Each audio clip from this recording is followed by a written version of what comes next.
ഫൈസൽക്ക് ഞങ്ങൾക്ക് യൂസഫ് അലിക്കാൻ ഒന്ന് കൈ കൊടുക്കണം, ഒന്ന് ഫോട്ടോ കൊടുക്കണം.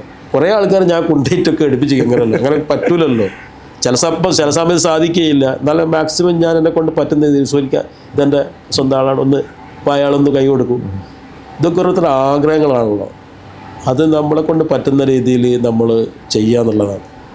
താങ്കളുടെ ഒരു ഗുണം ഞാൻ കണ്ടത് നല്ല ഒരു മനസ്സിനുടമയാണ്. മറ്റുള്ളവരെ സഹായിക്കാനും പരിചയപ്പെടുത്താനും. ചിലപ്പോൾ റോഡിൽ കാണുന്ന ഒരാളായിരിക്കാം താങ്കളെ പരിചയപ്പെട്ട് നേരെ യൂസഫ് അലി സാറിൻ്റെ അടുത്ത് കൊണ്ടുപോവുക.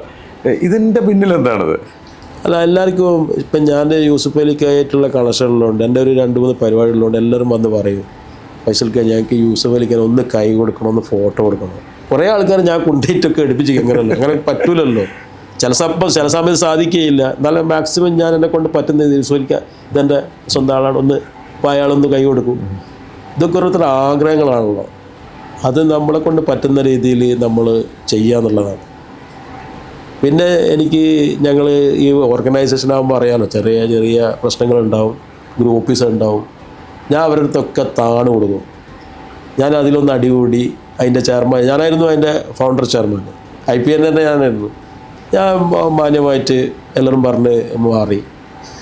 ഞാൻ പിന്നെ അപ്പോൾ അതുമായിട്ട് അവരായിട്ട് അടികൂടി. ഇങ്ങനത്തെ പരിപാടി ഈഗോ എന്ന് പറഞ്ഞ സാധനമല്ല. എനിക്ക് ഒരാളെ മുന്നിൽ എൻ്റെ അടുത്ത് തെറ്റ് സംഭവിച്ചിട്ടുണ്ടെങ്കിൽ ഞാൻ അതിൽ സോറി പറയാനും ആ തെറ്റ് തിരുത്താനും ഞാൻ തയ്യാറായിട്ടുണ്ട്.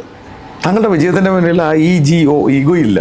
അതുകൊണ്ടെന്താ വെച്ചാൽ ഞാനൊരു സാധാ മനുഷ്യനാണെന്നുള്ള ചിന്തകളും പിന്നെ അങ്ങനെ ഒരു ഈഗോ പാടില്ല എന്നുള്ളൊരു റിയലൈസേഷൻ.